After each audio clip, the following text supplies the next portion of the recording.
Hello guys! First of all నా voice అయితే ఇంకా అలానే ఉంది. So, please ignore. హ్మ్. ఇవాళ నేను మా అమ్మతో కలిసి ఆంధ్ర స్టైల్ నాటుకోడి గుడ్ల పులుసు అయితే చేశాను. దాన్ని ఎలా ప్రిపేర్ చేసుకోవాలో మనం ఇప్పుడు చూసేద్దాం. దీనికోసం ఫస్ట్ అయితే కొంచెం చింతపండు తీసుకొని ఇక్కడ చూపిస్తున్నంత క్వాంటిటీ వాటర్‌లో నానబెట్టుకోవాలనమాట. నానబెట్టుకునేటప్పుడే 1-2 table spoons of rock salt add చేసుకోండి. నార్మల్ సాల్ట్ అయినా పర్లేదు. రాక్ సాల్ట్ ఉంది కాబట్టి అది యాడ్ చేస్తున్నాము. ఆ తర్వాత 2 టమోటాస్, 2 ఆనియన్స్ తీసుకొని వాటర్‌లో మనం ఇక్కడ ఆనియన్స్ నేనైతే ఘాటు పెడుతున్నాను. ఎందుకంటే మనం ఆనియన్స్ ఘాటు పెట్టి ఒక 10 మినిట్స్ అలా వాటర్‌లో సోక్ చేసేస్తే ఏమవుతదంటే ఆనియన్‌లో ఉండే కారు మొత్తం దాంట్లోకి దిగిపోతదనమాట. మనం ఆనియన్స్ కట్ చేసేటప్పుడు ఆనియన్ మనల్ని ఏడ్పించదు.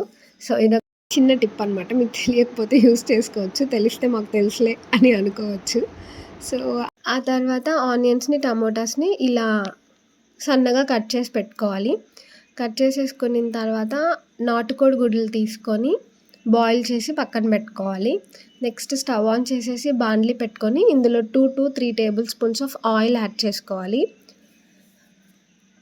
ఆ తర్వాత ఆవాలు, జీలకర్ర, తాలింపు దినుసులు అంటారు కదా! అవి యాడ్ చేసేసుకున్న తర్వాత నెక్స్ట్ ఇందులోకి మనం కట్ చేసి పెట్టుకున్న ఆనియన్స్, టమోటాలు యాడ్ చేసుకొని రుచికి సరిపడినంత సాల్ట్ యాడ్ చేసుకోవాలి. ఆ తర్వాత 2 కరివేపాకు రెబ్బలు యాడ్ చేసుకోవచ్చు. నెక్స్ట్ 1 టేబుల్ స్పూన్ ఆఫ్ పసుపు యాడ్ చేసుకొని గరిటెతో బాగా మిక్స్ చేసుకోవాలి. ఆ తర్వాత కారం మాత్రం కొంచెం ఎక్కువ యాడ్ చేసుకోవాలి గాయ్స్. ఎందుకంటే ఇది పులుసు కాబట్టి. ఒక 2-3 టేబుల్ స్పూన్స్ ఆఫ్ కారం యాడ్ చేసుకోండి. ఇంకా స్పైసీ ఎక్కువ తినే వాళ్ళైతే ఇంకొంచెం యాడ్ చేసుకోవచ్చు. నెక్స్ట్ 1 టేబుల్ స్పూన్ ఆఫ్ ధనియాల పొడి యాడ్ చేసుకోండి.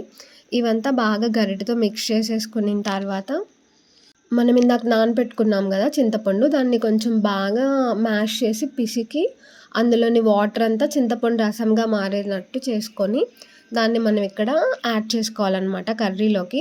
మనకు కావాలనుకుంటే వేరే దాంట్లోకి ఫిల్టర్ చేసి పెట్టుకొని ఆ వాటర్ని యాడ్ చేసుకోవచ్చు.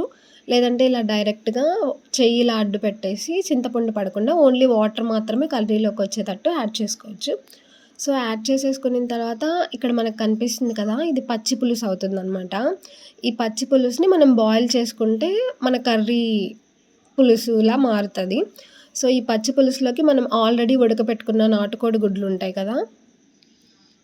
ఈ నాటుకోడి గుడ్లుని మనం ఇలా ఘాట్లు పెట్టుకొని కర్రీలో యాడ్ చేసుకోవాలి. ఎందుకు ఇలా ఘాట్లు పెట్టడం అంటే మన పులుసులో ఉండే మసాలాలు, ఉప్పు, కారం అవన్నీ ఎగ్స్‌లోకి వెళ్తాయన్నమాట. సో, అప్పుడు ఎగ్స్ చాలా టేస్టీగా ఉంటాయి.